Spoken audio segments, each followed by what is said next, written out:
¿Cuál es la peor cosa que has visto al abrir tu teléfono? Mi ex, Sawyer, había publicado una foto de un cuchillo presionado contra su muñeca con la leyenda: "Si ella no me habla antes de la medianoche, así es como termina esto". Todas y cada una de las personas que conocía me estaban texteando al mismo tiempo, todos mandándome el enlace. Me temblaban las manos cuando abrí Twitter y vi la foto de él. Todo empezó porque finalmente terminé con Sawyer 2 semanas antes. Lo caché besándose con Sara del equipo de voleibol en su coche, después de que él juró que estaba en la fiesta de cumpleaños de su primo. Esta era la quinta vez que lo cachaba mintiendo sobre algo grande. Mentía sobre todo. Desde dónde estaba, con quién estaba, hasta si siquiera se había graduado de la secundaria con honores, como decía. Ya estaba harta de ser la novia tonta que le creía todo, pero Sawyer no pudo soportar que lo dejara. Se apareció en mi casa a las 2 de la mañana, lanzando piedras a mi ventana. Me dejó 47 mensajes de voz llorando, y luego gritando, y luego llorando otra vez. Me seguía por la escuela tratando de explicarme que Sara no significaba nada y que yo estaba exagerando. Cuando nada de eso funcionó, empezó a decirle a la gente que yo era la que había engañado. Luego dijo que yo estaba loca y que necesitaba ayuda. Después les dijo a todos que yo estaba reprobando todas mis materias y que él había estado haciendo mi tarea. La amenaza de Sewer Slide fue su opción nuclear. Me etiquetó en la publicación y les dijo a todos nuestros amigos en común que me mandaran mensaje. Dijo que si no le respondía antes de la medianoche, él se quitaría la vida y sería mi culpa. Los mensajes empezaron a llegar de inmediato. Personas con las que no hablaba desde primer año me rogaban que solo le hablara. Mi mejor amiga Steph dijo que al menos debería escucharlo. Incluso los maestros me apartaban para preguntarme si todo estaba bien en casa. Pasé todo el día sintiéndome enferma. Los chicos susurraban sobre mí en los pasillos y me señalaban en la cafetería. Alguien le tomó captura a la publicación de Sawyer y la compartió en el grupo de la escuela, así que literalmente todos se enteraron. Chavas que ni siquiera me caían bien se me acercaban diciendo que tenía que hacer lo correcto. La presión me estaba aplastando por todos lados, pero me mantuve firme. No iba a dejar que me manipulara otra vez. Cuando llegó la medianoche y pasó, estaba agotada, pero orgullosa de no haber cedido. Pensé que Sawyer aparecería en la escuela al día siguiente, actuando como si nada hubiera pasado. Porque eso es lo que hacen los manipuladores. Hacen amenazas que nunca cumplen solo para controlarte. Me fui a dormir pensando que lo peor ya había pasado y que mañana todos verían que hice bien en ignorarlo. Pero Sawyer no fue a la escuela al día siguiente, ni al siguiente. Para el miércoles la gente ya estaba preocupada. Su mejor amigo Tyler me acorraló en mi casillero preguntando si había sabido algo de él. El coche de Sawyer ya no estaba en su casa y sus papás estaban enloquecidos. Su mamá había llamado a la policía y lo reportó como desaparecido. El cuchillo de la foto también faltaba en su cocina. El ambiente en la escuela cambió por completo. Todos los que me habían apoyado por enfrentar la manipulación ahora me veían como si tuviera sangre en las manos. Los maestros dejaron de hacer contacto visual conmigo en los pasillos. Mis amigas empezaron a alejarse porque no sabían qué decir. Los susurros pasaron de bien por ella a debió haberle hablado. El jueves en la mañana fue cuando la mamá de Sawyer se presentó. Ella me estaba esperando en el estacionamiento con los ojos rojos y el cabello desordenado, como si no hubiera dormido en días. Me agarró de los brazos y me sacudió preguntando dónde estaba su hijo. Dijo que yo había sido la última persona a la que él intentó contactar y que tenía que saber algo. Seguridad tuvo que quitármela de encima mientras gritaba que si algo le pasaba a Sawyer era mi culpa. La policía me interrogó esa tarde. Querían saber sobre nuestra relación y la ruptura y la amenaza ligera del alcantarillado. Preguntaron si Sawyer tenía algún lugar favorito al que pudiera ir o amigos con los que pudiera quedarse. Se llevaron mi teléfono para revisar nuestros mensajes. La detective seguía preguntando si estaba segura de que no había sabido nada de él desde la publicación en Twitter. La forma en que me miraba dejaba claro que pensaba que yo estaba ocultando algo. Para el viernes, todo el pueblo estaba buscando a Sawyer. Su foto estaba en cada poste de teléfono y en todas las redes sociales. Se organizaron grupos de búsqueda para revisar el bosque detrás de la escuela. Llevaron buzos para buscar en el lago donde solíamos tener citas. Su mamá dio una entrevista en las noticias locales, suplicándole que regresara a casa y suplicándome a mí que le dijera dónde estaba. La gente empezó a dejar notas feas en mi casillero. Alguien pintó con aerosol "asesina" en mi coche. Steph dejó de sentarse conmigo en el almuerzo porque dijo que era demasiado incómodo. Incluso mis papás me veían diferente, como si no estuvieran seguros de qué creer. Mi mamá seguía preguntando si estaba absolutamente segura de que hice lo correcto al ignorar su amenaza. El sábado por la mañana me despertaron las sirenas. Muchas sirenas. Corrí a mi ventana y vi patrullas de policía corriendo por mi calle hacia el viejo distrito industrial. Mi corazón latía con fuerza mientras revisaba mi teléfono y veía decenas de mensajes sobre que habían encontrado algo en una bodega abandonada. Todos decían que estaba relacionado con Sawyer, pero nadie sabía exactamente qué era. Me puse ropa y manejé hacia las sirenas junto con lo que parecía ser la mitad del pueblo. La policía tenía toda el área acordonada, pero podía ver ambulancias y cinta de escena del crimen. Los papás de Sawyer estaban ahí y su mamá lloraba histéricamente mientras su papá la abrazaba. La gente lloraba y se abrazaba entre sí. Sentí que el estómago se me caía al darme cuenta de que debían haber encontrado un cuerpo, pero entonces vi algo que me hizo llorar. Detrás de la cinta amarilla, cerca de una de las ambulancias, alcancé a ver a alguien en una camilla, y me estaba mirando directamente. Era Sawyer y sus ojos se clavaron en los míos con una mirada extraña que me revolvió el estómago por completo. Estaba pálido y se veía más pequeño en esa camilla, pero su mirada tenía una mezcla de triunfo y desesperación que me asustó. Los paramédicos revisaban sus signos vitales mientras él mantenía la cabeza girada hacia mí, incluso cuando intentaban que mirara al frente. Sus labios se movían como si intentara decir algo, pero no podía escuchar nada por todo el ruido y el alboroto a nuestro alrededor. Sentía las piernas pegadas al suelo mientras los veía subirlo a la ambulancia y sus ojos nunca se apartaron de los míos. La policía empezó a empujar a todos hacia atrás y a decirnos que despejáramos el área mientras las puertas de la ambulancia comenzaban a cerrarse. Escuché a la gente a mi alrededor decir que él estaba despierto y hablando cuando lo encontraron en esa bodega. Alguien detrás de mí dijo que tenía equipo de campamento y botellas de agua, como si hubiera planeado quedarse ahí varios días. La idea de que hubiera planeado todo esto con provisiones me puso la piel de gallina y me hizo temblar las manos otra vez. Una oficial que reconocí del interrogatorio del jueves se acercó y puso su mano en mi hombro. Me preguntó si podía ir a la estación para dar una declaración de seguimiento sobre lo que había visto esa mañana. Su voz era tranquila, pero podía notar que me observaba la cara para ver cómo reaccionaba al ver a Sawyer vivo. Asentí y le mandé un mensaje a mis papás, que ya venían en camino después de ver las alertas de noticias. Llegaron en minutos y la cara de mi papá estaba tensa de preocupación, mientras mi mamá solo se veía agotada. El camino a la estación fue casi en silencio, salvo por mi mamá haciendo preguntas cortas sobre lo que vi en la bodega. Quería saber si Sawyer se veía herido, si me había dicho algo y si la policía me había dicho algo específico. La tensión en el coche era tan densa que apenas podía respirar y sabía que los dos pensaban lo mismo. Se preguntaban si debía haberle contestado sus mensajes y tal vez nada de esto habría pasado. En la estación, la detective Leisandra Frey nos estaba esperando en el mismo cuarto donde me había interrogado el jueves. Ella tenía una libreta y una grabadora listas y me pidió que le contara todo desde la publicación en Twitter hasta esta mañana. Sus preguntas eran específicas sobre horarios y fechas, quién me había contactado y cuándo fue la última vez que escuché directamente de Sawyer. Anotó cada detalle que le di y me hizo preguntas de seguimiento sobre cosas que a mí no me parecían importantes. Podía sentir que intentaba averiguar si yo sabía más de lo que estaba diciendo sobre dónde se había estado escondiendo él. Me preguntó si Sawyer tenía algún lugar especial al que solíamos ir o si alguna vez había mencionado ese almacén antes. Después de una hora de preguntas, me agradeció por mi cooperación y dijo que se pondrían en contacto si necesitaban algo más. Al salir de la estación, mi teléfono empezó a vibrar con notificaciones y vi que de inmediato apareció una alerta de noticias. Alguien ya había publicado que yo había llegado a la escena del almacén y los comentarios me llamaban insensible y fría. La gente decía que fui ahí para presumir y que quería verlo sufrir después de ignorar su llamado de ayuda. La detective Frey salió de nuevo sosteniendo mi teléfono en una bolsa de evidencia y me lo entregó con instrucciones específicas. Me dijo: no borres ningún mensaje ni publicación y reenvía de inmediato cualquier cosa nueva de Sawyer o sobre la situación. Su tono dejó claro que no eran sugerencias, sino órdenes que debía seguir para la investigación. Esa noche, mientras intentaba cenar, mi teléfono sonó con una notificación de correo electrónico de la Oficina de Administración Escolar. El mensaje decía que era obligatorio que asistiera a sesiones de consejería con Antonia Collins a partir del lunes por la mañana antes de clases. El lenguaje formal y la falta de opción para rechazarlo dejaban claro que no era una solicitud, sino una orden. 20 minutos después llegó un mensaje de Facebook de alguien llamado Gibson Murdoch, que decía ser reportero del periódico local. Me preguntó si quería dar mi versión de la historia y dijo que estaba escribiendo un artículo sobre la salud mental de los adolescentes. Le contesté que no quería comentar, pero sabía que iba a escribir algo con o sin mi opinión. Antes de dormir revisé Instagram y vi que Tyler había subido una historia sobre amigos falsos que no se preocupan por los problemas reales de salud mental. No usó mi nombre, pero el momento y los comentarios que llegaban dejaban obvio a quién se refería. La gente respondía con emojis de corazón roto y decían que algunas personas solo se preocupan por sí mismas y no tienen empatía. Los likes y las compartidas subían rápido y vi el contador de vistas pasar de 200 en solo minutos.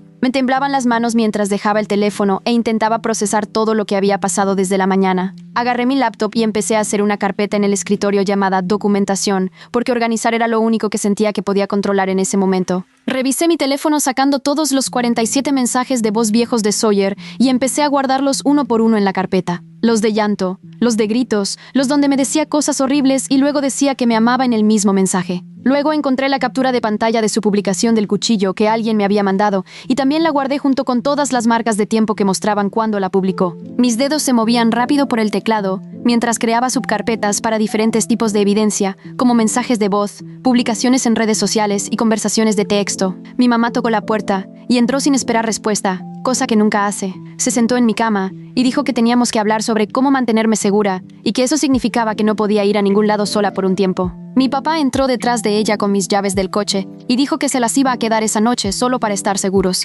Tenían buenas intenciones, pero sentía que la castigada era yo cuando Sawyer era el que había hecho todo este teatro. Mamá dijo que ella me llevaría a la escuela el lunes y me recogería, y que tenía que mandarles mensaje cada hora cuando no estuviera en casa. Asentí porque discutir solo los preocuparía más, pero por dentro me sentía atrapada, como si estuviera bajo arresto domiciliario por no ceder a la manipulación. Mi teléfono vibró y vi que aparecía el nombre de Steph por primera vez desde el viernes. Me preguntó si estaba bien, lo que me apretó el pecho de esperanza, hasta que leí el resto donde decía que no podía sentarse conmigo en el almuerzo del lunes porque era demasiado dorama. La manera en que lo escribió, toda casual, como si cancelara planes para ir de compras en vez de abandonarme cuando más necesitaba amigas, me hizo arder los ojos. Escribí de vuelta que entendía, aunque no era cierto, y vi cómo aparecía el visto sin respuesta. Luego llegó una notificación de una cuenta sin foto de perfil y con un montón de números aleatorios como nombre de usuario. El mensaje tenía una captura de pantalla adjunta, y cuando la abrí, sentí que el estómago se me caía porque era de un chat grupal fechado 2 días antes de la publicación del cuchillo de Sawyer.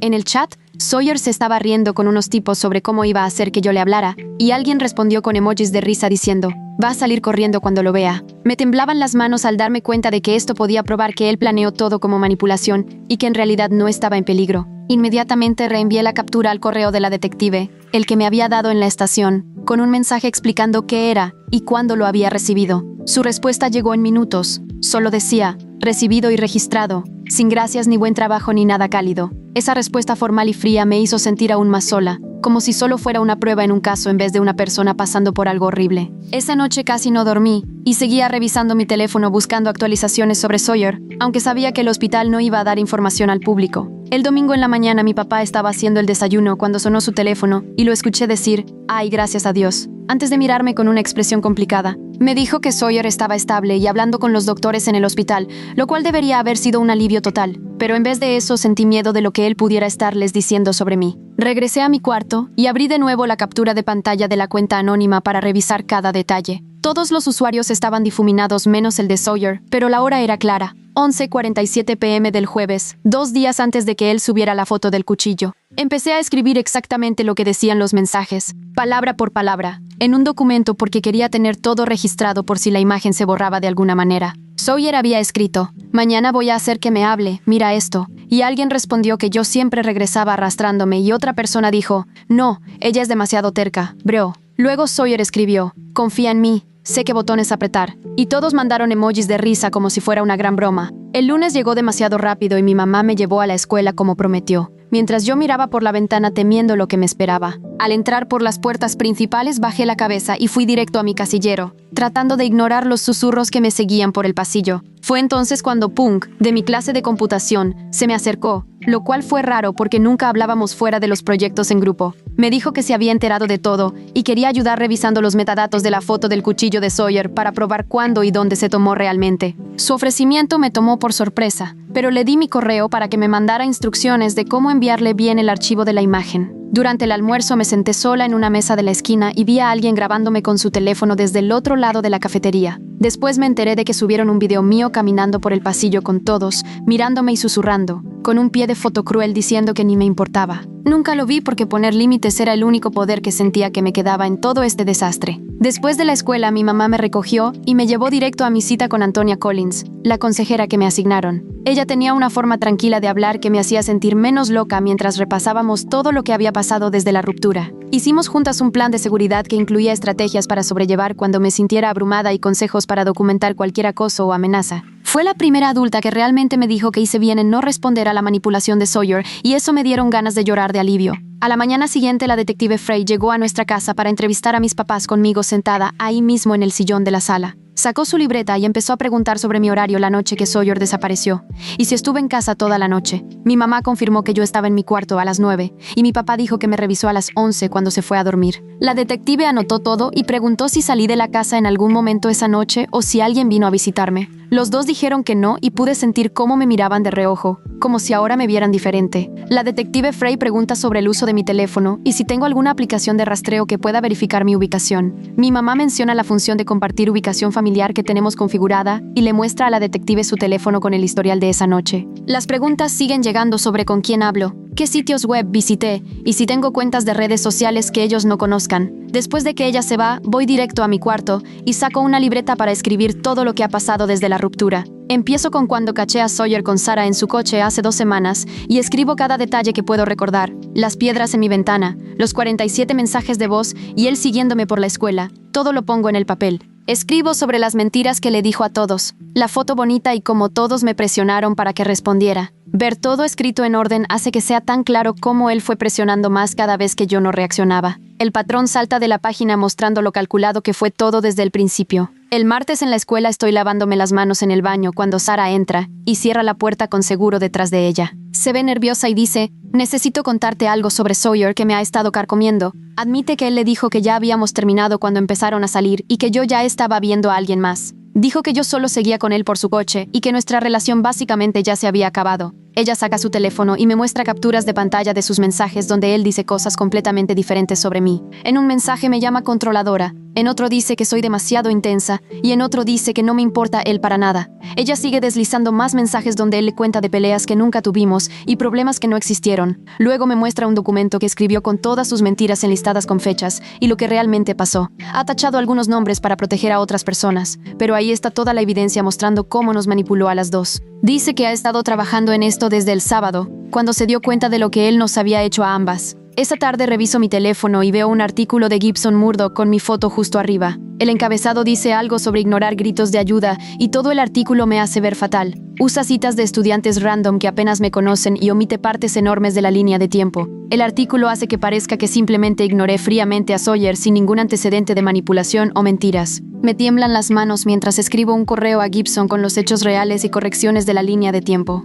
Le explico sobre el patrón de manipulación, los 47 mensajes de voz y todo lo demás que omitió. Él responde en menos de 1 hora, solo con un gracias por contactarme y nada más. Actualizo la página del artículo una y otra vez, pero nunca lo corrige con mis datos. Un día después de la escuela voy caminando a mi coche cuando Tyler se me acerca por detrás, viéndose incómodo. Mira a su alrededor para asegurarse de que nadie nos ve y me dice en voz baja que necesita contarme algo. Admite que tampoco pensó que Sawyer hablara en serio sobre la amenaza y que de hecho se rió cuando vio la foto por primera vez. Pero luego dice que no puede decir eso en público porque Sawyer es su mejor amigo y todos se le echarían encima. Se va rápido antes de que alguien nos vea hablando y yo me quedo ahí parada sintiéndome validada, pero también frustrada. Esa noche estoy revisando estados de cuenta bancarios viejos para un proyecto de la escuela cuando noto algo raro. El día antes de que Sawyer subiera la foto del cuchillo, hay un cargo en Party Palace por $37. Entro a su página y veo que venden todo tipo de utilería y armas falsas para Halloween y teatro. Se me revuelve el estómago al darme cuenta de lo que esto podría significar sobre todo su plan. El martes en la mañana me levanto temprano y salgo a recoger el periódico para mi papá.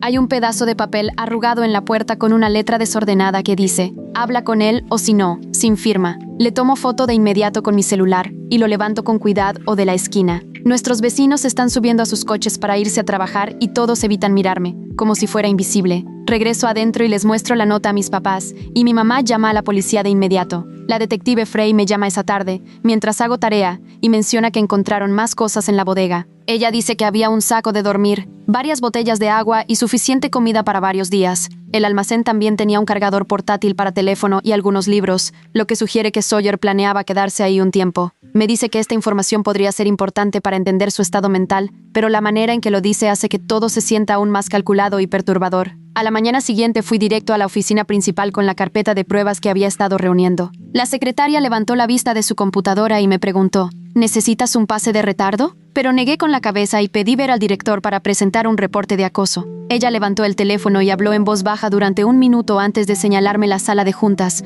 donde el director y el subdirector ya me estaban esperando. Extendí toda mi documentación sobre la mesa, incluyendo los 47 mensajes de voz y capturas de pantalla de la publicación del cuchillo y la nota que alguien dejó en nuestra puerta. Ellos revisaron todo mientras yo explicaba la cronología desde la ruptura hace 2 semanas, el descubrimiento del almacén y todas las amenazas desde entonces. El director tomó notas y me hizo preguntas específicas sobre fechas y testigos, mientras el subdirector sacaba copias de todo para sus archivos. Me temblaban las manos al firmar el formulario de queja oficial, pero se sintió bien finalmente tomar acción real en vez de solo esperar a que pasara lo siguiente malo. Dijeron que investigarían de inmediato y que contactarían a los padres de Sawyer para asegurarse de que se mantuviera alejado de la escuela una vez que saliera del hospital. 2 días después, la escuela realizó una asamblea obligatoria en el gimnasio sobre salud mental y cómo reconocer señales de advertencia y amigos. La consejera habló sobre recursos y líneas de ayuda, evitando cuidadosamente mencionar nombres específicos o eventos recientes, pero todos sabían exactamente de qué se trataba.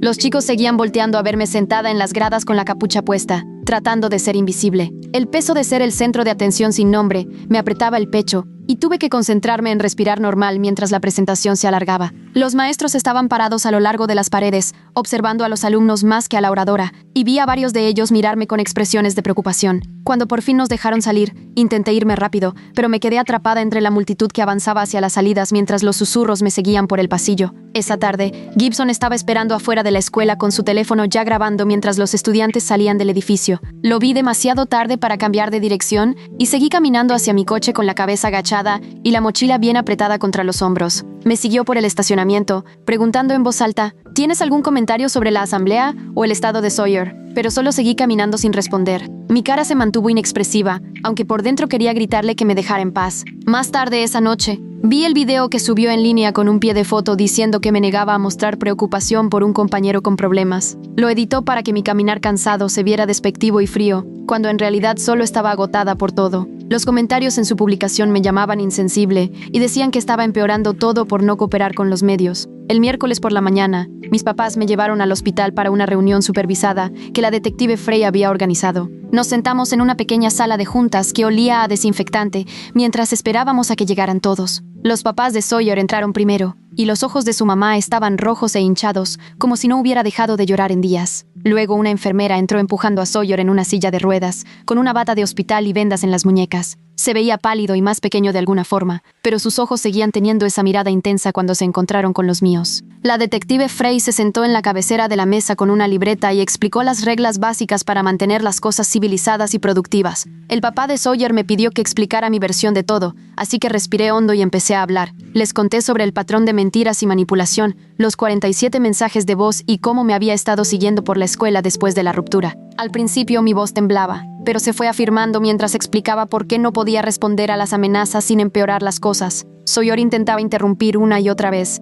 pero la detective Frey levantaba la mano y le recordaba que esperara su turno. Cuando terminé, su mamá lloraba más fuerte y su papá solo miraba la mesa con cara de cansancio. Sawyer insistía en que todo era un malentendido y que nunca quiso lastimar a nadie, pero la detective Frey tomaba notas sin comentar a quién le creía. Cuando terminó la reunión, una enfermera me entregó una carpeta con el resumen clínico de Sawyer, que la detective dijo que podía quedarme para mis archivos. Ya en el coche, leí los términos médicos y vi que tenía cortes superficiales que requirieron tratamiento mínimo y signos de deshidratación por haberse escondido en la bodega. El informe señalaba que estaba retenido para una evaluación psiquiátrica y que necesitaría la aprobación de varios médicos antes de ser dado de alta. Tener los hechos médicos escritos de manera tan clara hizo que todo se sintiera menos como un desastre emocional y más como un caso documentado. Esa noche, mi celular vibró con un mensaje de texto de un número desconocido, que resultó ser la mamá de Sawyer. Escribió que no estaba lista para disculparse, pero necesitaba entender qué había llevado a todo esto. Me quedé mirando el mensaje mucho tiempo antes de responder con cuidado,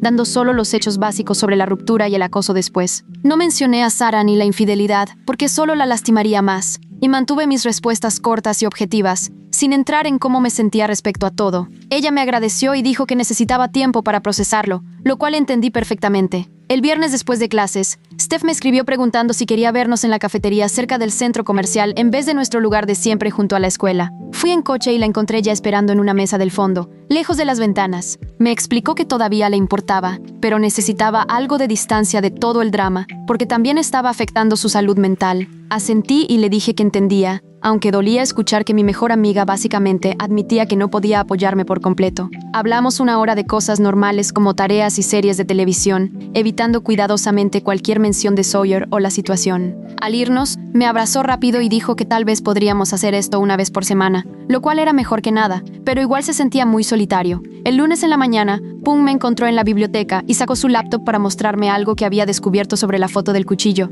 Analizó los metadatos y encontró que la marca de tiempo mostraba que fue tomada 3 horas antes de publicarse, lo que significaba que Sawyer había programado la subida. La foto también tenía geolocalización en un lugar de la ciudad, no en la bodega, lo que sugería aún más planeación detrás de su amenaza. Pung imprimió su análisis con todos los detalles técnicos resaltados y dijo que debía dárselo a la detective Frey de inmediato. Le agradecí y sentí alivio de que al menos una persona realmente intentaba ayudarme a probar lo que había pasado. Esa tarde, llevé los hallazgos de Pung a la detective Frey en la estación y ella los revisó con atención mientras hacía preguntas sobre cómo funcionaba el análisis. Dijo que la información definitivamente era contexto útil, pero explicó que no era suficiente como prueba legal de manipulación, ya que programar publicaciones no era ilegal. Sentí que mi esperanza se desinflaba mientras explicaba que la intención era muy difícil de probar en la corte, incluso con evidencia técnica. Se quedó con las impresiones para su expediente, pero me advirtió que no esperara demasiado de la investigación. El jueves en la noche estaba haciendo tarea cuando mi celular se llenó de notificaciones por una nueva publicación en la cuenta de Sawyer. Había compartido una foto de él en una cama de hospital con un largo pie de foto agradeciendo a sus verdaderos amigos por su apoyo durante su recuperación.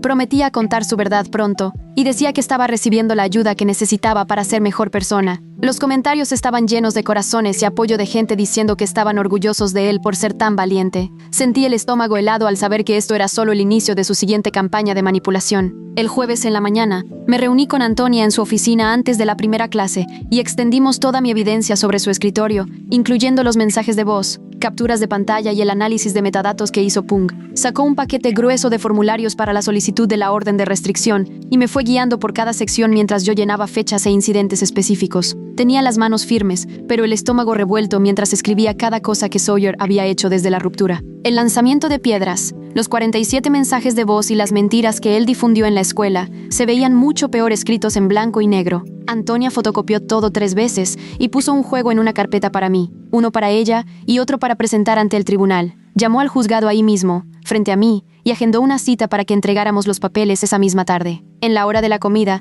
iba camino a la biblioteca cuando Tyler se paró justo frente a mí, bloqueando mi paso. Empezó a decir algo sobre que llevar a Sawyer a la corte era ir demasiado lejos, y que yo estaba arruinando su vida por un malentendido. Lo miré directo a los ojos por unos 2 segundos, luego lo rodeé y seguí caminando hacia la biblioteca sin decir ni una sola palabra. Me llamó desde atrás, pero yo solo seguí caminando, y sentí que era la primera vez que manejaba a uno de los amigos de Sawyer sin dejarme arrastrar a una discusión. Mi teléfono vibró durante la 5ª hora con una notificación de una cuenta anónima de Twitter que acababa de publicar un audio de Sawyer de hace como un mes. Escuché con los audífonos puestos y lo oí riéndose con unos tipos sobre lo gritables que eran todos en nuestro pueblo, y cómo él podía salirse con la suya en todo, porque la gente aquí era demasiado buena para enfrentarlo. La cuenta había etiquetado a medio colegio, y el audio ya se estaba compartiendo por todos lados. Parte de mí se sintió reivindicada de que por fin la gente estaba viendo quién era realmente, pero también sabía que esto solo haría que todo se pusiera más intenso. Esa noche, la junta escolar tuvo su foro mensual y habían agregado un segmento especial sobre seguridad estudiantil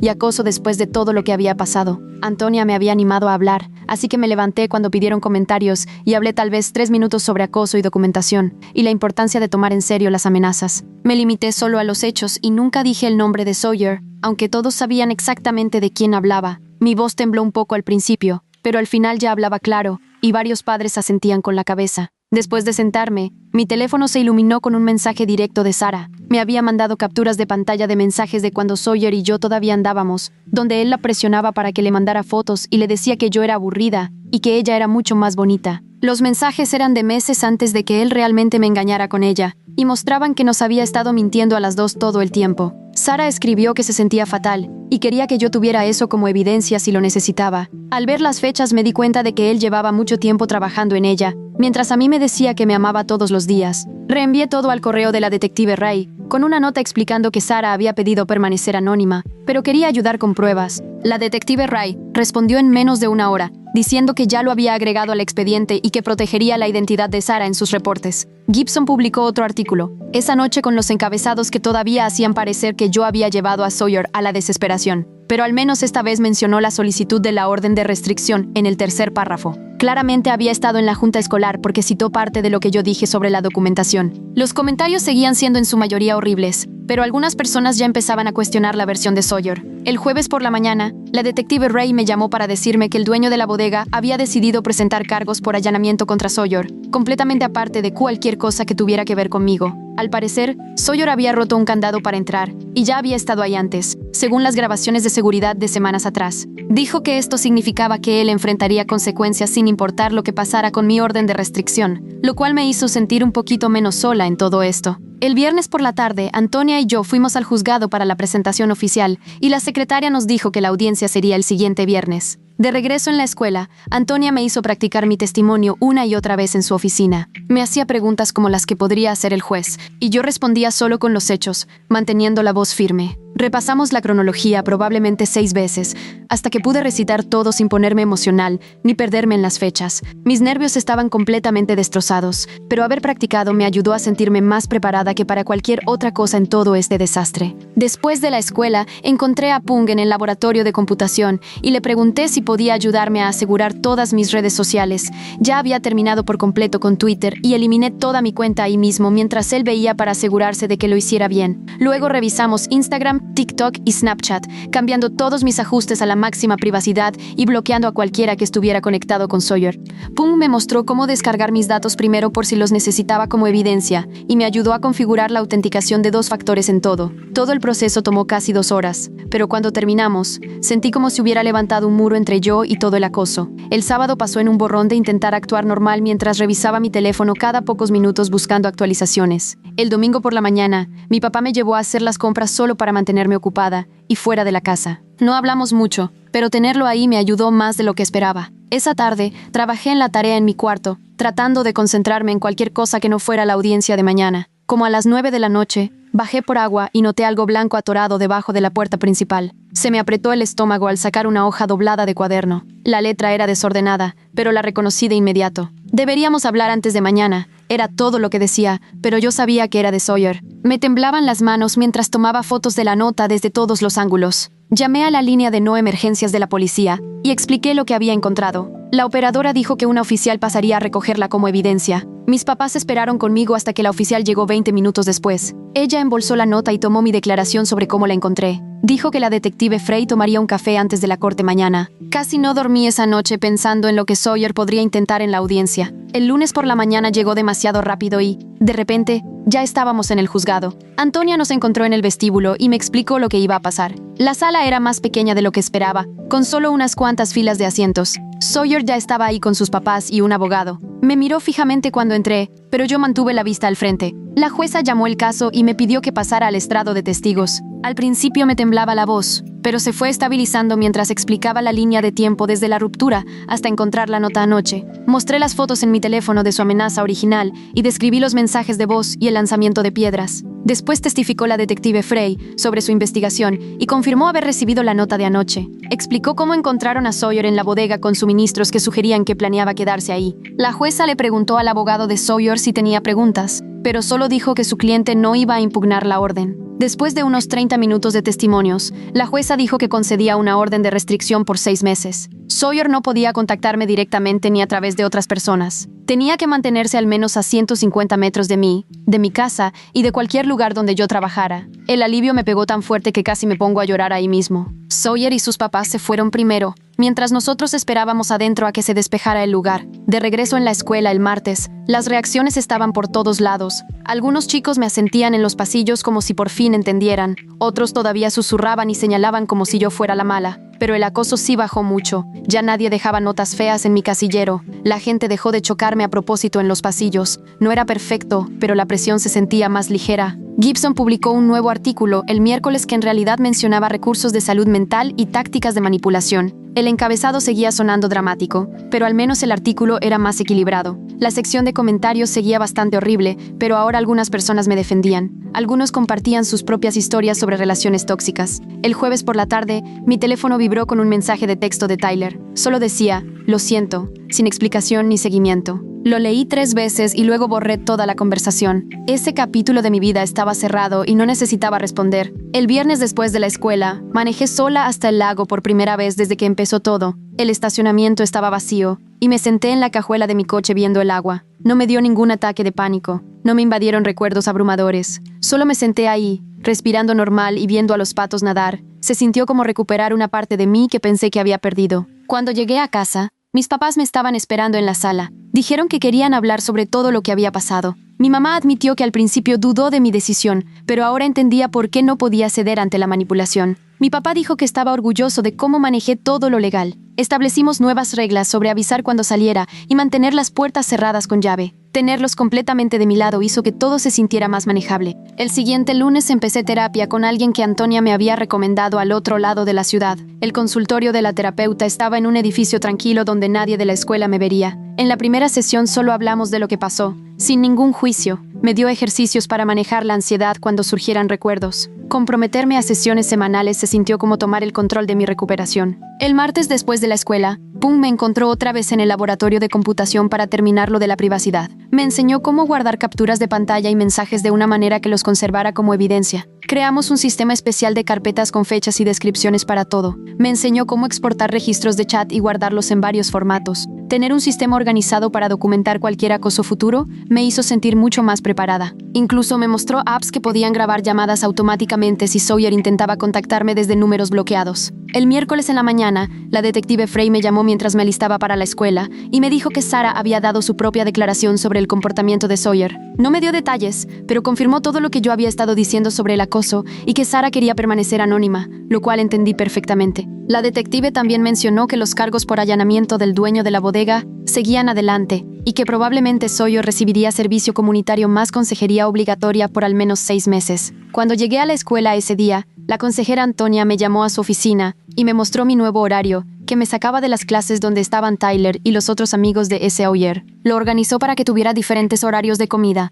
y pudiera usar la entrada trasera junto al gimnasio en vez de la puerta principal donde todos se juntaban. Los cambios ayudaron de inmediato, porque por fin podía concentrarme en mi trabajo sin sentirme observada todo el tiempo. Ese viernes, Staff me alcanzó después de la última clase y me preguntó si podíamos ir por un café algún día. Se veía nerviosa y jugaba con su cabello mientras hablaba, pero dijo que me extrañaba y que quería intentar ser amigas de nuevo, aunque las cosas fueran diferentes. Acordamos vernos una vez a la semana para comer en la biblioteca, donde estaba tranquilo y nadie nos molestaría. Las siguientes 2 semanas me enfoqué por completo en estudiar para los exámenes finales y bloqueé todo lo demás. Mis papás me dieron espacio para concentrarme y pasé horas en la mesa de la cocina con mis libros y apuntes regados por todos lados. Cuando salieron las calificaciones, logré mantener mi promedio de B a pesar de haber faltado tanto durante lo peor de todo. Mi mamá lloró cuando vio mi boleta y mi papá hizo mi cena favorita para celebrar. Terminó la escuela y el verano empezó con esa mezcla rara de alivio e incertidumbre sobre lo que seguía. A principios de junio recibí un correo de una organización comunitaria de salud mental invitándome a participar en un panel sobre relaciones tóxicas y manipulación. De alguna manera se enteraron de mi situación y pensaron que mi historia podría ayudar a otros adolescentes. Me quedé viendo la invitación durante 3 días antes de responder que agradecía la oferta, pero aún no estaba lista para hablar en público, aunque sí me interesaba asistir como público para aprender de los demás. Lo entendieron y me mandaron los detalles del evento, al que fui, y me senté en la última fila tomando notas. A mediados de junio empecé a buscar un trabajo de verano para mantenerme ocupada y encontré un puesto en la pequeña librería del centro, donde nunca iba nadie de la escuela. La dueña era una señora mayor que no sabía nada del drama y solo necesitaba a alguien para atender la caja y acomodar los estantes. Mis compañeros de trabajo eran en su mayoría universitarios que estaban de regreso por el verano y me trataban como a cualquier otra adolescente en su primer empleo. Nadie susurraba sobre mí ni me veía raro, y los clientes solo querían recomendaciones de libros o ayuda para encontrar la sección correcta. Las interacciones normales se sentían increíbles después de meses de que me miraran en todos lados a donde iba. En julio decidí escribir todo en un diario, con todas las fechas, capturas de pantalla y mensajes organizados cronológicamente. Pasé todo un fin de semana armándolo, con notas adhesivas marcando las partes importantes y mis sentimientos escritos en los márgenes. Cuando terminé, tenía este cuaderno grueso documentando todo, desde la primera mentira en la que caché a Sawyer hasta la audiencia de la orden de restricción. Lo leí una vez y luego lo guardé en una caja debajo de mi cama, porque tenerlo todo escrito me dio el cierre que necesitaba sin tener que pensar en eso todos los días. Agosto llegó con su calor habitual y la preparación para el regreso a clases. Iba caminando por el centro para comprar útiles cuando vi a Sawyer acercándose por la banqueta. Todo mi cuerpo se tensó, pero seguí caminando de frente. Él también me vio y se le puso la cara roja, pero bajó la mirada a su teléfono y cruzó al otro lado de la calle. Pasamos uno junto al otro sin ningún drama ni confrontación, y avancé una cuadra más antes de darme cuenta de que había estado conteniendo la respiración todo el tiempo. El hecho de que pudiéramos existir en el mismo espacio sin que todo explotara me pareció una prueba de que los dos habíamos avanzado. Aunque nunca vayamos a estar bien el uno con el otro,